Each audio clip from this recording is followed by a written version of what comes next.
yang bilang gini, kok makin saya ikut Tuhan sungguh-sungguh justru kehidupan keuangan saya morat-marit. Bisnis saya jungkir balik. Ada di sini yang ngalamin gitu? Makin sungguh-sungguh sama Tuhan malah makin diuji. Justru lewat kesulitan-kesulitan hidup kita bertumbuh. Saya mengalami pertumbuhan yang pesat dalam hidup saya justru di saat saya ditinggal orang tua saya. Justru di saat saya harus berjuang buat hidup saya. Ketika saya harus sekolah Alkitab dan kerja sendiri, cari duit sendiri untuk bayar kuliah saya. Justru pengalaman dengan Tuhan kita alami di lembah-lembah kekelaman. Dan disitulah kita punya iman. Dan kita tidak bisa menyangkal bahwa Tuhan tidak ada karena dia terlalu nyata dalam hidup kita. Keajaiban yang bekerja dalam hidup kita terlalu hebat. Sehingga ketika kita menghadapi tantangan ke depan kita percaya dia beserta kita. Immanuel. Amen.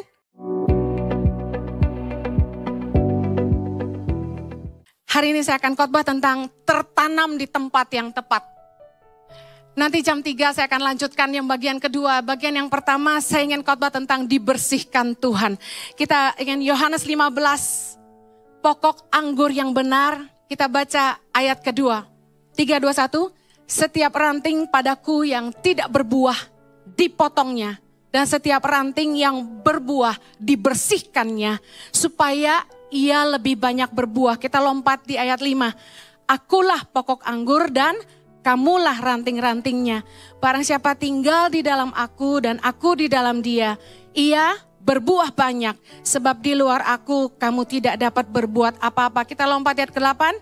Dalam hal inilah Bapakku dipermuliakan, yaitu jika kamu berbuah banyak dan dengan demikian kamu adalah murid-muridku. Bagaimana Anda tahu bahwa Anda tertanam di tempat yang tepat? Yesus adalah pokok anggur yang benar, katakan amin. Jadi kalau kita tertanam di dalam Kristus, berarti semua ini tepat. Kita berada di tempat yang tepat, tertanam di tempat yang tepat. Yang pertama, kita pasti dibersihkan. Katakan saya pasti dibersihkan. Kita akan mengalami proses pemurnian hati, pembentukan karakter. Orang bilang kalau gue berada di tempat yang tepat, semua aman, semua menerima gue, semua sayang sama gue. Enggak. Justru di tempat yang tepat kita ditempah, katakan amin. Yang kedua, kalau Anda berada di tempat yang tepat, Anda berbuah banyak. Katakan saya berbuah banyak. Yang ketiga, kalau Anda berada di tempat yang tepat, Bapa dipermuliakan dalam hidup kita. Katakan amin. Katakan Bapa harus dipermuliakan dalam hidup saya. Khusus ibadah ini saya akan kupas dalam tentang dibersihkan Tuhan. Berada di tempat yang tepat. Kita akan mengalami yang namanya pembersihan. Dibersihkan Tuhan. Apa itu dibersihkan? Yesus mengambil contoh pohon dan ranting. Dipangkas bagian-bagian yang tidak berguna. Dipangkas bagian-bagian yang menghambat pertumbuhan. Kalau sebuah pohon tidak berbuah, biasanya daunnya yang dibuang. Katakan amin. Pasti akan dibersihkan. Nah, waktu kita dibersihkan sama Tuhan, dimurnikan sama Tuhan untuk bagian-bagian di hidup kita, di hati kita, dalam karakter kita, motivasi hati kita yang tidak benar, yang tidak berguna, yang menghalangi kita untuk jadi berkat bagi orang lain, yang menghalangi kita untuk terus bertumbuh di dalam Tuhan, menghalangi kita untuk terus dewasa di dalam Tuhan, pasti akan dibersihkan. Kita akan mengalami yang namanya pemurnian hati. Motivasi kita akan diluruskan Tuhan. Dan itu tidak gampang. Yang namanya diproses itu nggak enak. Tapi itu yang akan memurnikan kita. Membentuk karakter kita. Dan membuat hidup kita berbuah banyak. Katakan amin. Dibersihkannya lewat apa? Dibersihkan yang pertama lewat gesekan dengan sesama. Di tempat di mana Tuhan menanammu, kamu akan digesek di situ. Kamu akan mengalami panas. Saya tidak janjian sama Pastor Jojo, tadi pagi Pastor Jojo khotbah tentang ayat yang sama. Amsal 27 ayat 17. Besi menajamkan besi, orang menajamkan sesamanya. Kalau karakter kita mau makin indah, kita akan diasah sama orang-orang yang ngeselin kita, yang bikin kita merasa tersinggung. Kalau kita tinggi hati, kita akan digesek sama teman-teman yang membuat kita merasa tidak dihargai. Yang mengerti katakan amin. Kalau motivasi hati kita tidak lurus, kita akan ketemu sama orang-orang tuh yang hajar kita habis-habisan dan membuat kita tidak diperhitungkan. Gesekan dengan sesama, benar-benar memurnikan hati. Nah, bagaimana Anda tahu Anda sedang dimurnikan Tuhan. Amsal 27 ayat 19. Seperti air mencerminkan wajah, demikianlah hati manusia mencerminkan manusia itu. Kadang-kadang kita berpikir kitalah yang baik, orang lain yang tidak baik. Seringkali kita berpikir, heran ya tuh orang tukang bikin onar. Padahal kita sendiri harus lihat apakah kita yang di sini bikin onar, di sana bikin onar. Pernah dengar orang sering bilang gini, kalau di mana-mana kamu bilang bau, berarti yang bau kamu. Bagaimana kita tahu hati kita yang sesungguhnya? Who we are adalah reaksi hati kita ketika tekanan itu datang dalam hidup kita. Gesekan dengan sesama justru menyadarkan hati kita yang sesungguhnya. Mari kita lihat Matius 12 ayat 33. Kita baca sama-sama. Yesus bilang apa? Jikalau suatu pohon kamu katakan baik, maka baik pula buahnya. Jikalau suatu pohon kamu katakan tidak baik, maka tidak baik pula buahnya. Sebab dari buahnya pohon itu dikenal. Kita bisa bilang buahnya manis atau asam itu dari buahnya. Amen. Nah, Anda harus ngerti bahwa pohon yang berbuah manis pasti sering dilempar batu sama orang. Kita udah sering dengar itu kan? Pohon yang manis buahnya pasti sering dilempar batu. Kenapa? Karena orang yang hidupnya buahnya manis jadi berkat, bermanfaat itu diinginkan banyak orang. Dikasihi banyak orang.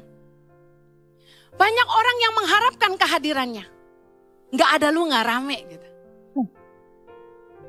Tapi masalahnya gini, banyak yang suka sama kita, banyak yang terberkati sama hidup kita, tapi banyak juga yang iri. Waktu pohon itu dilempari batu, kan buahnya manis nih. Waktu dia dilempar batu, saya mau tanya, buah yang jatuh itu manis atau asam? Manis. Orang biar dijahatin kayak gimana, kalau hatinya baik, dia akan tetap baik. Gak mungkin pohon yang buahnya manis dilempar batu, dia balas dendam, dia lempar balik yang asam. Gak ada. Gak mungkin. Pohon yang dilempar batu itu tetap menjatuhkan buah yang manis. Bicara gini, setiap kali kita disakiti orang, setiap kali kita ngalamin gesekan sama orang, sejahat apapun orang sama kamu, buahmu, respon hatimu, tindakanmu pasti tetap baik kalau kamu pohon yang baik. Amen. Gesekan itu hanya akan membuat kamu makin berbuah manis. Kamu jadi makin rendah hati.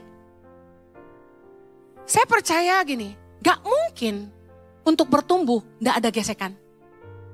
Justru orang-orang yang menang dalam gesekan, dia akan berbuah manis. Saya belajar sabar karena menghadapi orang-orang yang gak sabaran. Saya suka ngeledek orang-orang yang bilang saya galak dan Pastor Jojo sabar. Saya bilang kalian selalu menghakimi buku dari sampulnya. Don't judge the book by the cover. Anda boleh tanya semua staf dan anak-anak siapa yang lebih sabar. I'm serious. Tapi saya sadar, saya bisa sabar karena punya suami yang gak sabaran. Saya pernah pacaran, nungguin dia janji ketemu 3 jam. Pak Ali bilang 1 jam maksimal gue tinggal. Saya 3 jam tetap nunggu. Ada cowok Korea nemenin saya di sebelah saya. Zaman sekarang Korea, gue udah biasa aja. Cowok Korea di sebelah saya bilang gini, pacar kamu keterlaluan. Kamu mesti nunggu dia 3 jam, tinggalin aja. Saya enggak, saya sabar. Saya nungguin Jojo jemput saya pulang sekolah waktu kuliah. Tebak apa yang dia lakukan selama saya menunggu? Dia tidur siang. Apa saya marah? No, saya makin cinta. Cinta sama Jojo. Cuma Jojo seorang. Well, Matius 7 ayat 17 gini. Demikianlah setiap pohon yang baik menghasilkan buah yang baik. Sedang pohon yang tidak baik menghasilkan buah yang tidak baik. Ayat 18 Yesus bilang gini, tidak mungkin, katakan tidak mungkin. pohon yang baik itu menghasilkan buah yang tidak baik. Gak bisa. Ataupun pohon yang tidak baik menghasilkan buah yang baik. Kalau dilanjutin, karena ucapan mulut itu keluar dari hati. Orang mau tahu hatinya baik atau enggak, itu lihat ngomongannya. Kalau hatinya baik, sejahat-jahatnya orang sama dia enggak jahat sama orang. Amen. Saya dicaci maki orang sering, tapi saya enggak balas dengan caci maki. Saya dihina orang sering, tapi saya enggak balas menghina. Mari lihat, apakah buahmu semakin manis? Kalau buahmu baik, berarti kamu menang. Kamu mau diasih Tuhan. Kamu mau belajar lebih sabar. Yang pelit-pelit dikerjain. Supaya jadi belajar murah hati. Amin. Orang-orang yang bocengli suruh bayar. Biar belajar menabur. Gesekan harus terjadi supaya ada pertumbuhan dalam karakter kita. Yang berikutnya, proses Tuhan membersihkan kita. Itu melalui teguran dari orang tua, teguran dari pemimpin, didikan dari mentor. Itu yang menggesek kita dan membersihkan kita. Supaya kita lebih bersih. Ibrani 12 ayat 11, kita baca sama-sama. Memang tiap-tiap ganjaran pada waktu ia diberikan tidak mendatangkan sukacita. Tetapi duka cita. Tetapi kemudian ia menghasilkan, katakan buah kebenaran. Yang memberikan damai kepada mereka yang dilatih olehnya. Dengar baik, waktu kita ditegur, waktu kita ditekan, waktu kita diperintah-perintah sama atasan, waktu kita dimarahi, nggak ada yang happy. Betul? Sakit, tersinggung. Waktu Isi berdiri tahun pertama, banyak yang angkat kaki. Kenapa? Gesekan antar teman-teman pelayanan. Banyak yang tersinggung, nggak suka ditegur. Ada leader yang mau kabur. Sampai saya panggil, saya nangis-nangis, saya bilang jangan pergi. Gesekan sama teman langsung mau angkat kaki. Ditegur pemimpin, pindah gereja. Saya bilang, satu kali. Pastor Jojo sama saya duduk sama leader suami istri. Pastor Jojo kalau sama pengerja super sabar. Cuma sama orang lain, dia super sabar. Dia duduk di meja dan bilang gini, serius aku gak sabar kalau sama orang. Sama yang bandel-bandel saya tegas. Pastor Jojo bilang gini, sorry lah, Henny gak bermaksud menyakiti kamu. Ayolah jangan keluar. Kami butuh kamu di sini. Tetaplah melayani di IJ. Saya saking marahnya, saya bangkit berdiri, saya duduk lebih dekat dengan dia, saya duduk dan hadapi mukanya. Saya bilang gitu, stop. Tunggu dulu. Pikir baik-baik sekali lagi. Kamu masih mau bertumbuh gak di sini? Kamu mau gak dipimpin oleh seorang pemimpin seperti saya? Kamu mau gak dididik, dimentor oleh gembala seperti saya? Karena saya tidak akan berubah hanya demi kamu. Karena standar kebenaran gak bisa diturunkan. Kalau kamu mau dididik, kamu mau tertanam di sini, kamu berubah. Kalau kamu gak bisa terima saya sebagai gembala, kamu boleh melayani tempat lain. Bukan sombong. Orang yang gak mau dididik, itu buang waktu. Saya tidak di sini untuk nyenangin hati siapapun. Saya di sini karena panggilan Tuhan. Amen. Banyak yang marahin saya. Bu Henny terlalu keras. Bodoh amat. Lu mau berubah gak? Kadang-kadang orang Kristen bokamsut kok. Kata Pak Ali, iblis saja minder sama orang Kristen. Saya mengasihi semua pengerja. Saya mau mereka hidup baik.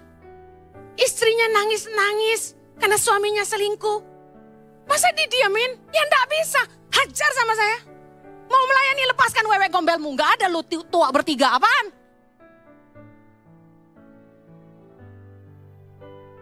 Didikan dari pemimpin. Yang dalam ranah kebenaran akan menghasilkan buah-buah kebenaran dalam hidupmu. Waktu kita diproses lewat pemimpin, kita ditegur keras, kita dididik, kita dihajar. Pasti sakit. Enggak mungkin. Kita merasa direndahkan. Tapi itu yang membersihkan hati kita dan merendahkan hati kita. Kita belajar rendah hati, mau dibimbing. Amsal 20 ayat 30 berkata, bilur-bilur yang berdarah membersihkan kejahatan. Darah Yesus membersihkan kejahatan kita. Amin. Tapi dengar, dan pukulan membersihkan lubuk hati. Untuk memurnikan hati. Membuat orang tuh motivasinya tulus dan murni. Harus dipukul. Ganjaran yang diberikan oleh pemimpin yang baik. Di dalam firman Tuhan, orang tua yang takut Tuhan, mentor yang mengasihi kamu, pasti akan menghasilkan buah-buah kebenaran dalam hidupmu.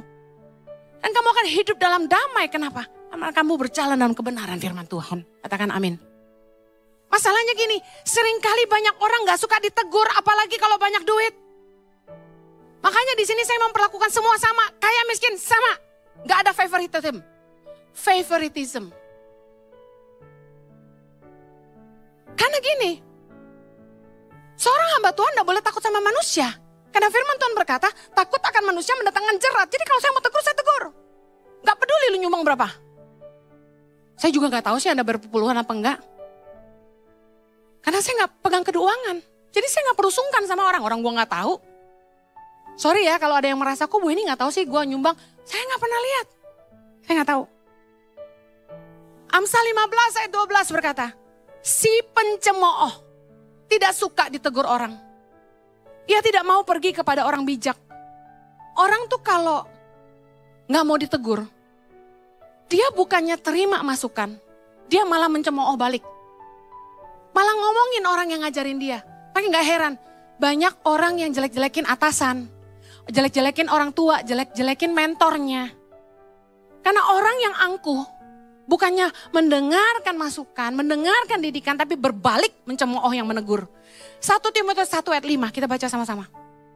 3, 2, 1. Tujuan nasihat itu ialah kasih yang timbul dari hati yang suci, dari hati nurani yang murni, dan iman yang tulus ikhlas. Ayat 6, tetapi ada orang yang tidak sampai pada tujuan itu, dan yang sesat dalam omongan yang sia-sia.